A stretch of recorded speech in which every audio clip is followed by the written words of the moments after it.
पहाड़ों पे रहते हैं, प्रायः शिव जी का मंदिर कैलाश धाम। शिव जी पहाड़ों जंगलों में रहते हैं, शांत भाव से आत्मा अनुसंधान करते हैं, आत्मचिंतन करते हैं। शिव जी पहाड़ों में जंगलों में रह के आत्मचिंतन करते हैं और भगवान कन्हैया जंगलों में मंगल करते, रास रचाते हैं।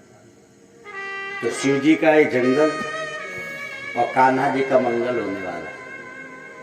अद्भुत योग है ये है।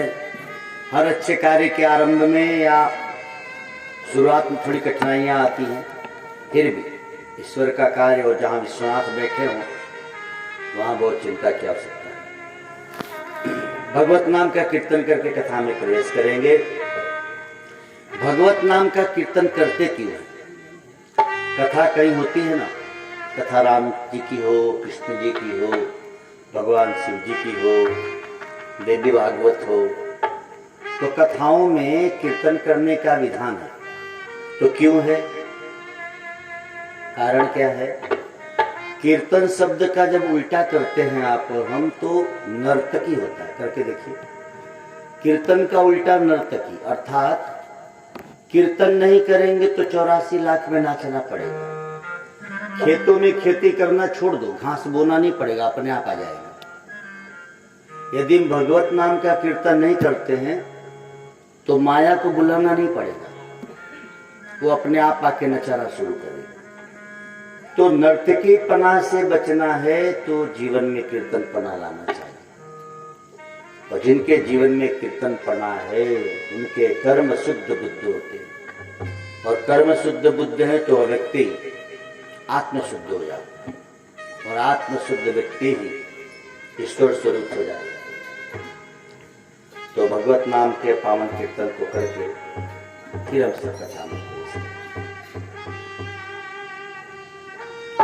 नमः शिवाय, ओम नमः शिवाय, हर हर भोले नमः शिवाय, नमः शिवाय, ओम नमः शिवाय, हर हर भोले नमः शिवाय, नमः शिवाय, ओम नमः शिवाय, हर हर भोले नमः शिवाय, नमः शिवाय, ओम नमः शिवाय, हर हर भोले नमः शिवाय, नमः शिवाय, ओम नमः शिवाय, हरे हरे भोले नमः शिवाय, विश्वनाथ केदारनाथ जय, हर हर भोले नमः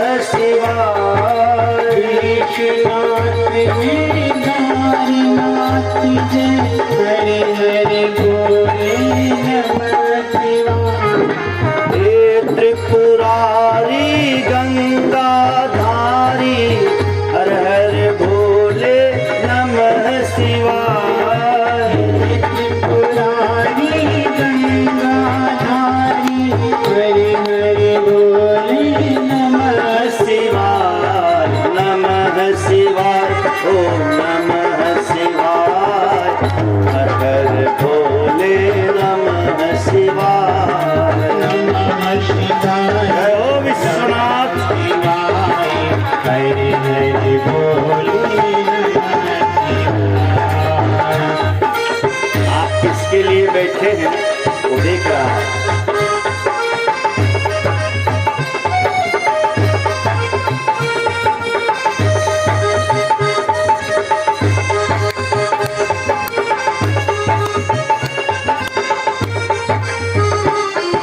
नमः शिवाय, ओम नमः शिवाय, हर हर भोले नमः शिवाय, नमः शिवाय, ओम नमः शिवाय, हरे हरे भोले नमः शिवाय।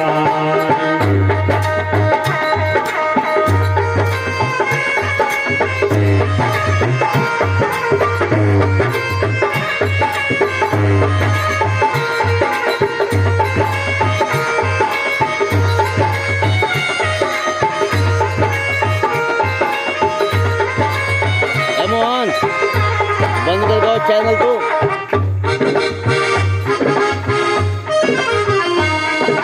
नमः शिवाय ओम नमः शिवाय, हर हर भोले नमः शिवाय। नमः शिवाय ओम नमः शिवाय, हरि हरि भोले नमः शिवाय।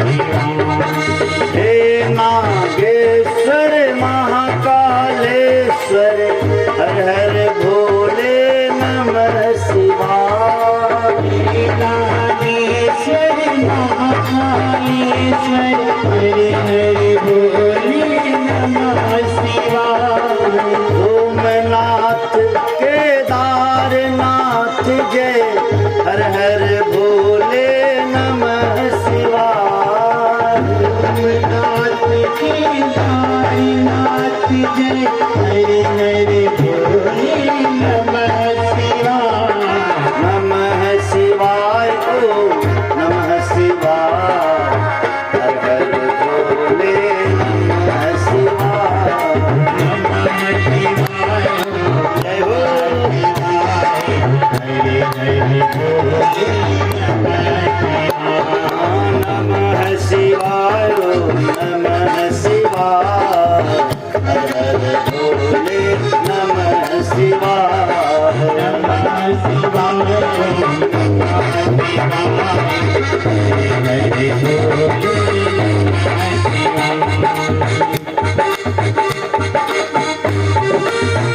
सोमवार का दिन भगवान शिव का धाम, भागवत की कथा और शिव नाम का कीर्तन, कितने योग हैं।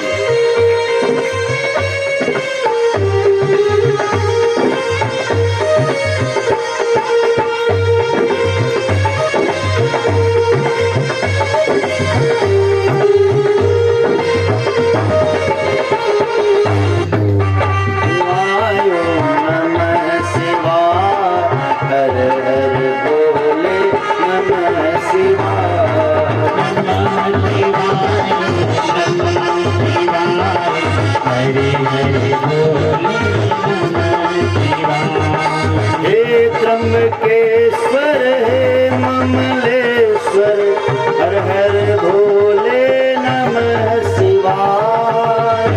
त्र्यंबकेश्वर हे ममलेश्वर, हरि हरि भोले नमः शिवाय।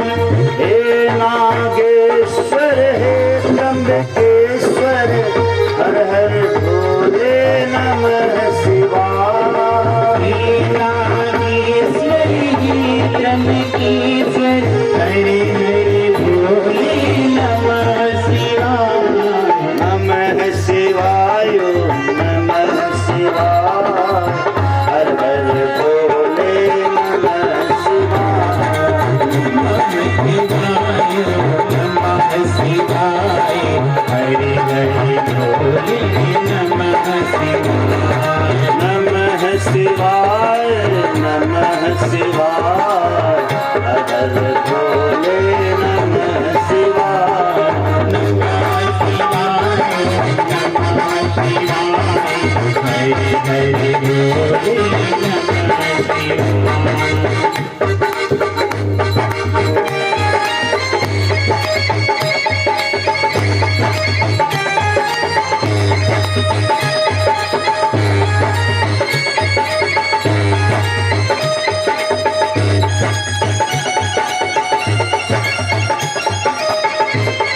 गुरु शास्त्र जो गुरु है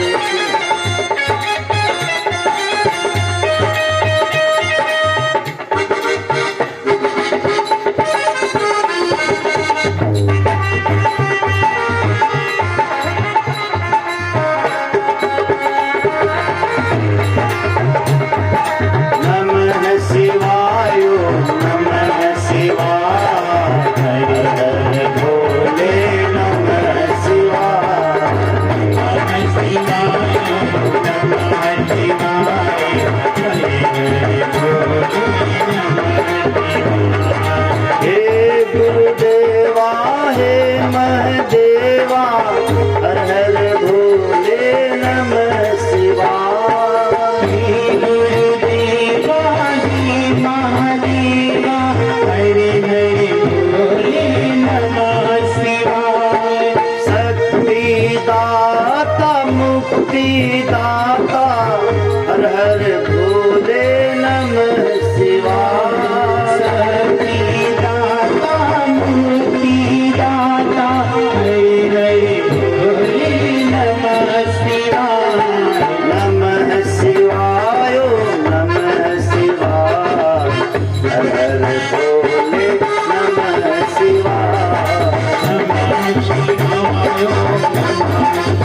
हर हर भोले नमः शिवाय।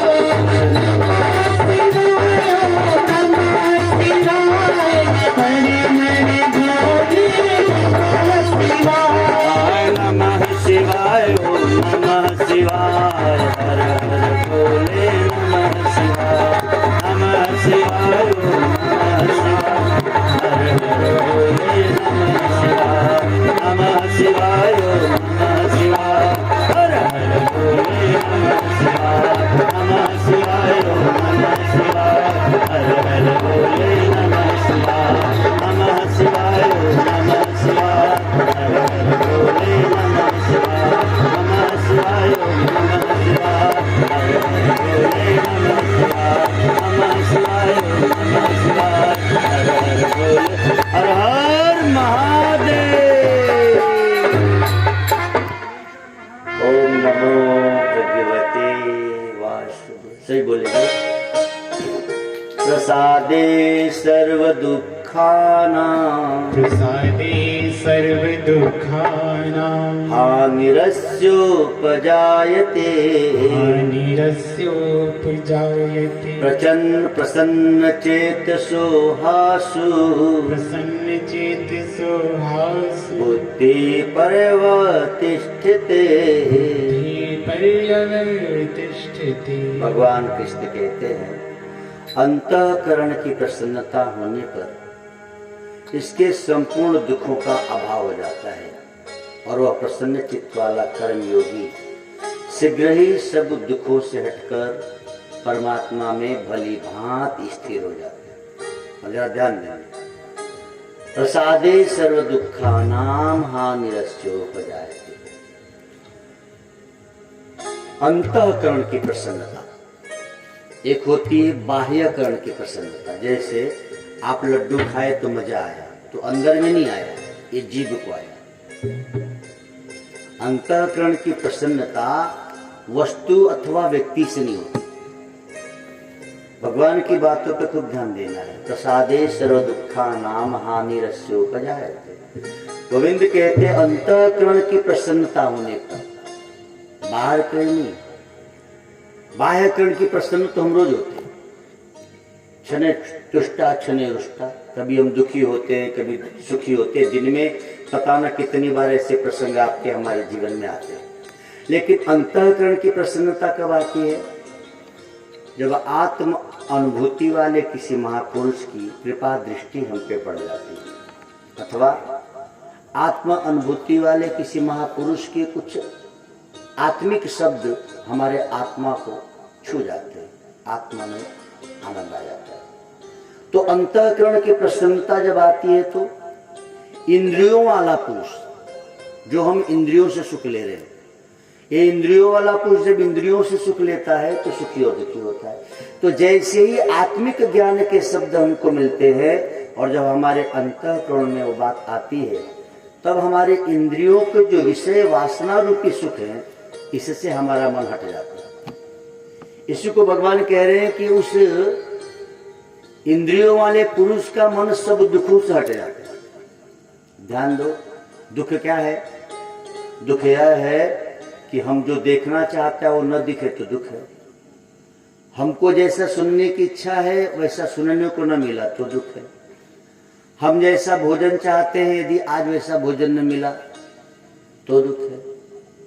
हम जिनसे मिलना चाहते हैं वो न मिले तो दुख है। ये जितनी इंद्रियों के विषय हैं, यदि इंद्रियों का विषय विषयानुकूल न मिले तो हम दुखी हुए।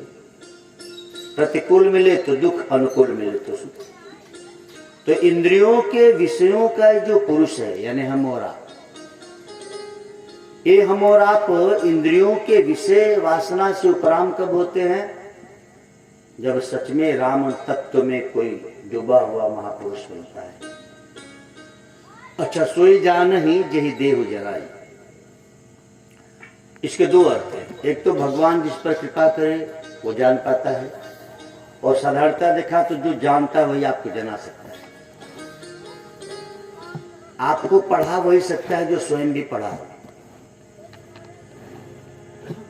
अनपढ़ आदमी धनवान हो सकता है, अनपढ़ आदमी बलवान हो सकता है, सत्तावान हो सकता है, लेकिन अध्यापक नहीं हो सकता। खूब पैसा हो किसी के पास तो अनपढ़ आदमी पे अपने देश में मंत्री संतरी बन जाते हैं, पैसे के बल। पैसा है तो आदमी बहुत बड़े बड़े कारखाने खोल सकता है, सब कुछ, स्कूल भी खोल सकता है, पढ़ा नहीं सकता। अनपढ़ खुद है, वैसे पढ़ाएगा। जब तक आपको हमको कोई इस तरह के महापुरुष न मिले तब तक सारे दुखों से हम दूर नहीं हो सकते। तो भगवान कह रहे हैं कि सारे संपूर्ण दुखों का अभाव कब होता है? आपके घर में पहले के जमाने में होता था, अभी भी समझो आपके घर में नल न है, हैंड पाइप न हो तो जल तो चाहिए। कहां से लाएंगे? अड़ोसी से, पड़ोसी से, जिससे प्रेम हो वहां से जल लेकर आएंगे। लेकिन जल का अभाव है, अड़ोसी पड़ोसी से लाते। समझो जिस दिन हैंड पंप लग गया, अब जल का अभाव रह गया?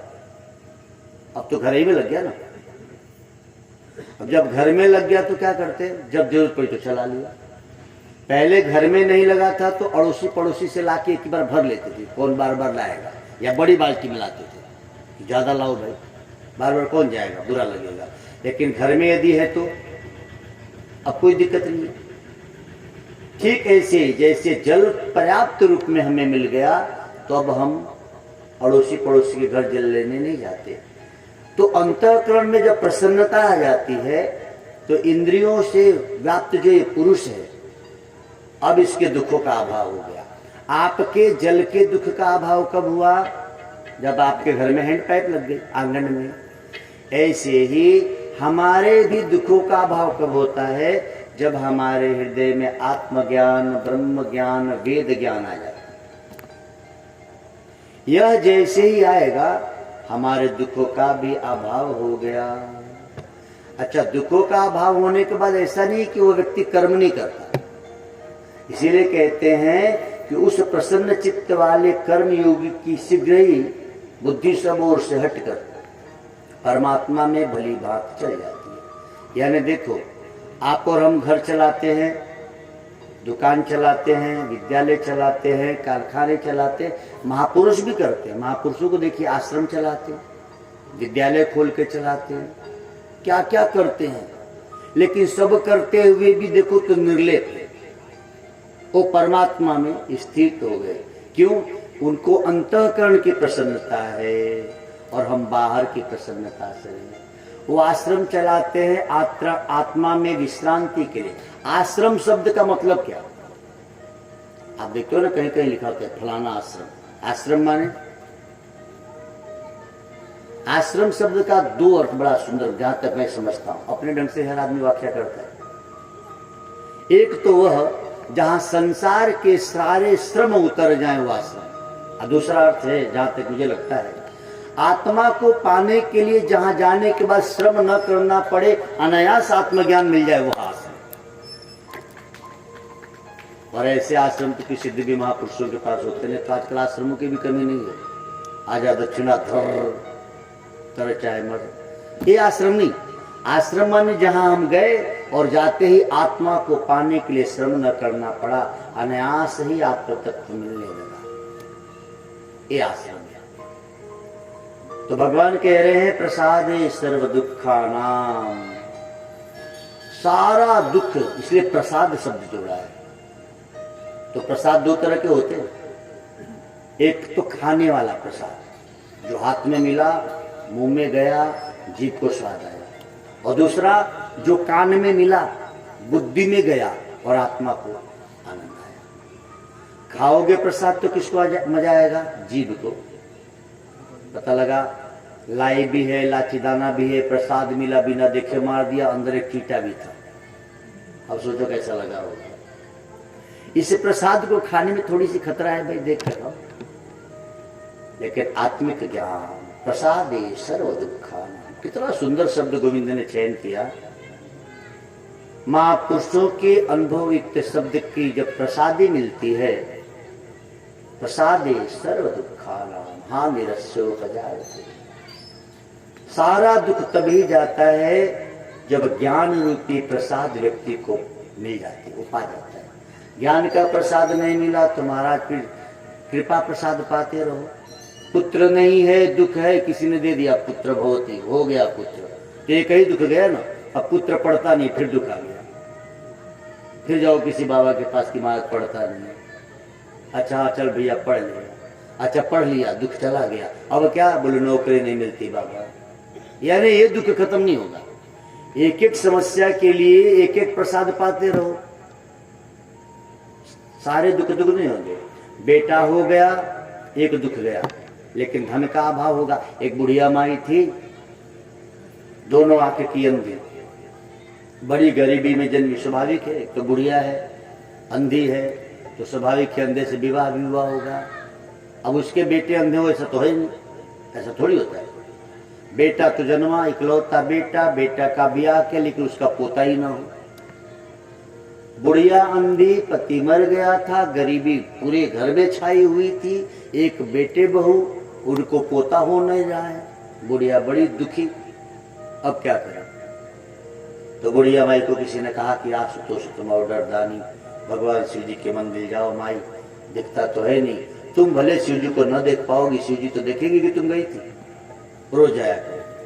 अब बुढ़िया माई अपना डंडा लेकर रोज जाती, रोज प्रणाम करते। अच्छा अंधे आदमी को क्या पता कब दिन है कब रात है, आंख वाले को तो पता है कि अब रात है अब दिन है। अब बुढ़िया माई एक दिन उनको अचानक 12 बजे रात की नींद खुल गई, बुढ़िया को लगा सुबह हुआ है, बुढ़िया चल पड़ी, पहुंची मंदिर में। इसीलिए कहते हैं रात को जागा करो, रात्रि में सुनी हुई कथा, रात्रि में जपा गया मंत्र, रात्रि में की हुई साधना विशेष फलदायी होती है। बुढ़िया माई पहुंची रात को और भगवान शिव जी को लिपट कर रोज कहने की आदत कि बाबा हमारा दुख दूर करो हे भोलेनाथ, हमको पंडित जी ने बताया आप ही हो आशुतोष, कुछ भी न चढ़ाया जाए तो भी खुश हो जाते हैं। अच्छा रात्रि का समय था, भोलेनाथ प्रगटे हो गए। आप दिन में 12 बजे आओ तो कोई ना हो तो पंडित जी हो, ईश्वर से अकेले मिलो तो ज्यादा लाभ। भगवान शिव ने कहा कि वरदान मांगा, बुढ़िया देख तो पा नहीं रही, आवाज तो सुनी नहीं। शिव जी ने कहा देखो मैं प्रकट हो गया हूं, तुम कोई वरदान मांग लो, आंख मांग सकती हो, इतने दिनों से बचपन से तुमने कुछ दुनिया देखा नहीं तो आंख मांग लो। बुढ़िया ने कहा महाराज अब तक नहीं देखा तो बुढ़ापे में देख के क्या करें, तो कुछ भी मांग लो भाई। बुढ़िया ने सोचा अब धन मांग लो, लेकिन धन ही होके क्या करेगा जब मैं मरने ही वाली हूं और पोता है ही नहीं, धन होगा। अच्छा सोची पोता मांग लो, तो पोता भी फिर वही दुख सहेगा जो मैंने सा मेरे बेटे ने सा, भीख मांग के कब तक खाएंगे। कितनी बुद्धिमान है बुढ़िया। बुढ़िया ने कहा है भोलेनाथ मैं अपनी आंखों से अपने पोते को सोने के कटोरे में दूध भात खाते देखो, वरदान दो। एक ही वरदान में तीनों मांग लिया। प्रसादे सर्व दुखा नाम हानि रस्योपजाए थे। बुढ़िया की तरह बुद्धिमान, भले बाहर की आंख नहीं थी, अंदर की आंख खुली हुई थी। और कुछ लोगों की बाहर की आंख होती, अंदर की बंद रहती। बुढ़िया माँ ने कहा हे भोलेनाथ मैं अपने पोते को अपनी आंखों से सोने के कटोरे में दूध भात खाते देखो। बताओ, पोता भी मांग लिया, आंख भी मांग लिया, और धन, अब धन होगा तभी तो सोने के कटोरे में दूध भात खाए। तो अंतःकरण की जब प्रसन्नता मिलती है तो आपके हमारे जीवन के सारे दुख चले जाते हैं। इसलिए बाहर की प्रसन्नता मिले न मिले। अच्छा बाहर की प्रसन्नता तो भी मैंने कहा दिन में कई बार आती हो जाती है। सुबह उठे किसी अपने का दर्शन हो गया तो खुश मन, कहीं सुबह सुबह दुश्मन के दर्शन हो गए तो दुखी मन। सुबह सुबह किसी अच्छे व्यक्ति का फोन आ गया, सुबह सुबह फोन आया कि भैया वो 500 रुपया जो लिए थे आ जाओ मैं तुमको दे दूं, मन खुश। और सुबह सुबह फोन आ गया पैसा कहिया देबो हो, बहुत दिन गए, माथा खराब। तो कितनी बार दिन में सुख और दुख आएंगे, लेकिन ये सारे सुख और दुख आपको तब स्पर्श नहीं कर पाएंगे जब आपको अंतःकरण की प्रसन्नता मिले। जैसे कोई व्यक्ति रेनकोट पहन ले तो बरसात से नहीं भीगता, रेनकोट पहनना तो कैसे बरसात से भीगेगा। ऐसे ही जिसके हृदय में गुरु के ज्ञान रूपी प्रसाद मिल जाए। क्योंकि आप भगवत गीता पढ़े हैं तो भगवत गीता के दूसरा अध्याय का 6वां श्लोक है, जहां तक मुझे याद है। भगवान कृष्ण से अर्जुन ने कहा, शिष्य तेहम साधिमातोम प्रपन्नम। अर्जुन पहले शिष्य बने हैं और तब इतने ऊंचे वचन से कृष्ण सुना। जैसे ही अर्जुन कहते हैं कि मैं आपका शिष्य हूं, अब आप मुझे उपदेश कीजिए, और तब जो उपदेश हुआ वो भगवत गीता हुआ। इसीलिए मैं निवेदन करते रहता हूँ। कई लोग कहते हैं, जैसे हम लोग श्लोक भी पढ़ते, त्वमेव माता चकता त्वमेव, जिसने भी लिखा होगा वंदन, लेकिन थोड़ी सी गलती मुझे लगती है, इसमें ईश्वर को गुरु नहीं बनाया। ईश्वर से सारा रिश्ता जोड़ो, और सारे रिश्ते जोड़ के देखो, आप तब तक सुखी नहीं होंगे जब तक ईश्वर को गुरु रूप में न मिल जाए। इसीलिए हमारे यहाँ जब कोई गुरु मिलता है तो इसको ईश्वर रूप मान लेते, गुरु ब्रह्मा गुरु विष्णु गुरुदेव महेश्वर। परमात्मा जिसको भी मिला है वह सुखी नहीं हुए, और परमात्मा जब गुरु रूप में जिसको मिला वो दुखी नहीं हुआ।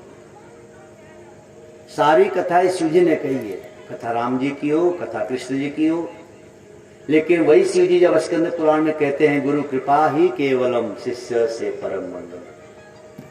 राम कथा मंगल भवन अमंगल हारी।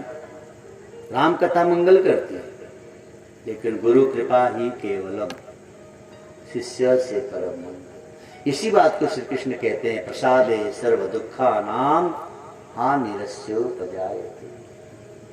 जब तक ऐसे कोई आत्मज्ञानी महापुरुष की कृपा प्रसाद न मिल जाए तब तक अंतःकरण से प्रसन्नता आती नहीं, और जब तक अंतःकरण की प्रसन्नता नहीं आती तब तक संसार के सुख दुख सदा के लिए जाते नहीं। जल पिए प्यास चली गई, लेकिन फिर प्यास लगेगी, फिर जल ढूंढोगे। भोजन मिला, भूख चली गई, फिर भूख लगेगी, है ना। रोज बनाते हो कि नहीं आप? अभी आज बना के सो, काम खत्म, फिर सुबह वही करते। लेकिन एक बार अमृत पी लो तो ना प्यास लगे ना भूख लगे, झंझटे खत्म। अमृत पीने के बाद भी क्या प्यास से कोई तड़पता है? नहीं। अमृत पी लेने के बाद भी भूख किसी को परेशान करती है क्या? नहीं। ये है अंतःकरण की प्रसन्नता। गुरु का ज्ञान रूपी अमृत का जब पान कर लेता है व्यक्ति शिष्य बनकर, प्रसादे सर्व दुखानाम हानिरस्योपजायते। अब उसके जीवन में दुख नहीं आए। जैसे अमृत पीने वाले को प्यास न सताए, अमृत पान करने वाले को भूख न सताए। अमृत पान कर, जिसने अमृत पी लिया उसको भय है क्या कि रात को जा रहा हूं कोई गोली न मार दो, मारेगी क्या कर लेगा। आपको अमृत पिला दिया जाए, उसके बाद दो चार लोग जब तलवार लेके खड़े हो तो आप डरोगे? रावण कहां डरता था, मारो राम। हाँ, सिर काटते हो सब सिर हंसते। ध्यान देना, उसके नाभि में अमृत था इसलिए मारा गया, लेकिन वह अमृत यदि उसके हृदय में रहा होता तो नहीं बढ़ता। हृदय मतलब भगवान कह रहे अंतःकरण यानी चित्त।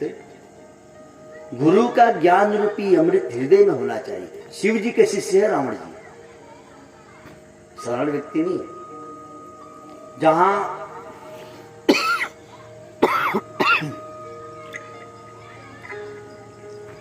जिस के मंत्र के जप करने से मृत्यु टल जाती, मृत्युंजय, जिसके मंत्र के जप से मृत्यु टल जाती, उन्हीं का शिष्य मृत्यु को प्राप्त हो गया। कारण क्या है? उसने गुरु के ज्ञान को नाभि में रखा। देखो कहां रखना चाहिए था? हृदय में। ध्यान देंगे, नाभि में मणिपुर केंद्र होता है, और मणिपुर केंद्र जागृत होता है तो धन की प्राप्ति होती है। यही वजह था कि रावण जी सोने के लंका में बहुत धनवान थे। गुरु के ज्ञान को उसने कहां रखा? धन के लिए उपयोग किया, धनवान तो हो गए, लेकिन जहां रखना चाहिए वहां नहीं रखा। तो आपके हमारे जीवन में भी श्री कृष्ण के इस वचन को खूब समझने लायक है, इसीलिए मुझे लगा यह श्लोक आपको सुनाया। प्रसन्न चेतसो हासु बुद्धि परिवर्तिष्ठते। जहां बुद्धि में ये बात घुस जाती है, अब ऐसा व्यक्ति दुखी नहीं हो सकता। दुख और अहंकार का मूल ही है अज्ञान। आपको थोड़ा सा धन मिल जाए, थोड़ा सा पद मिल जाए, तो आपको अहंकार कब आएगा? जब आपके पास अज्ञान है। ज्ञान होगा तो आपको लगेगा कि मेरे जैसे तो दुनिया में कितने पड़े हैं, कितने आए और गए। ज्ञानी को लगता है कि मुझसे भी अच्छे लोग थे और चले गए और मुझसे भी अच्छे लोग होंगे, लेकिन मूर्ख को लगता है क्या अब मेरे से बढ़िया कोई था ही नहीं। आजकल के नौजवानों बच्चों की सबसे बड़ी समस्या है कि उनको आत्मिक ज्ञान तो है नहीं, तो उनको लगता है कूप मेंढक वाली बुद्धि। उनको लगता है बस मेरे से बढ़िया कोई नहीं। तो जैसे ही बुद्धि में आए कि मेरे से बढ़िया कोई नहीं, तो समझो कि सच में है, तुम्हारे से ज्यादा हलकट बुद्धि का कोई हो ही नहीं सकता, जिसको लगे कि हाँ मेरे से बढ़िया कोई नहीं। जिस दिन ये ज्ञान हो जाए कि मुझसे भी पहले लोग थे और मुझसे भी बाद में लोग रहेंगे, इसीलिए इतिहास पढ़ाने की जरूरत क्या है? यही तो है। जब बुद्धि में ये बात आती है तो तुच्छ जो अहंकार है, क्षुद्र जो अहंकार है, वो दूर हो जाता है। अच्छा, जैसे ही तुच्छ अहंकार दूर होता है तो हम छोटे छोटे कार्य नहीं करते। आदमी छोटा कार्य कब करता है? जब उसके पास छोटे छोटे अहंकार, छोटी बातों का अहंकार, मैं सुंदर हूं, मैं धनवान हूं, मैं ज्ञानवान हूं, ऐसी ऐसी बातें। जब आप 3.5 हाथ की शरीर को ही स्वरूप परिमाण लोगे, इससे आगे निकल के सोचोगे नहीं, तो छोटे छोटे अहंकार के द्वारा इस शरीर से छोटे छोटे कार्य होंगे। जब ये लगता है कि इस शरीर से आगे की बात हम सोचते हैं कि बहुत बड़े बड़े लोग दुनिया में आए, बहुत बड़े बड़े कार्य करके चले गए, अरे हम लोग तो कुछ भी नहीं कर पा रहे, तो फिर आपके द्वारा भी बड़े कार्य होने लगते हैं। धन सभी के पास, लेकिन जब ये लगता है कि बहुत लोगों ने धन का सदुपयोग करके बड़े बड़े कार्य किए, जिसे आज भी याद किया जाता है, तो फिर आप उस संपत्ति को सत्कर्म में लगाएंगे। लेकिन यदि ऐसा ज्ञान नहीं है तो उसी संपत्ति को हम भोग वासना में लगा देंगे। श्रीमद् भागवत के 10वें स्कंद में व्यास जी ने कहा, विषयी पुरुष। विषयी पुरुष मतलब मेहनत से तो कमाता है, लेकिन अपने धन को विषयों में खर्च करता है, विषय वासना, और विषय वासना में खर्च करके फिर अपने आप को। और कोई धन खर्च हो न खर्च हो, एक धन ऐसा है जो प्रतिदिन खर्च हो रहा है, हर पल, आयुष्य रूपी धन, और ये धन वापस आ भी नहीं सकता। और सारे धन को कमाया जा सकता है किसी सुविधा। आपके पास पैसे न हो तो मित्र से ले लो, ब्याज पे ले लो। अच्छा, किसी मित्र से उम्र मांग के देखो, देता है क्या? किसी बनिया से कहो भैया ब्याज पे अपनी जिंदगी मुझे दे दे, देगा? ये नहीं मिलेगा। बहुत जरूरी है कि आपके हमारे जीवन में अंतःकरण की प्रसन्नता आ जाए, और ये तब आती है जब हमको अपने धर्म का, अपने संस्कृति का ज्ञान होता है। सबसे दुखद बात यह है कि सनातन धर्म कभी विश्व का गुरु था, और आज हम अपने देश में भी अपने को स्थान नहीं पा सकते, नहीं बना पा रहे। कारण क्या है? इसका मूल कारण यह है कि कहीं न कहीं बुद्धि के द्वारा पिछले 8 वर्षों में हमें हमारे धर्म से दूर कर दिया गया। हमारे नौजवान बच्चे बच्चियों की बुद्धि में भर दी गई कि तुम्हारा धर्म से तुम्हारा दूर दूर तक लेना देना है।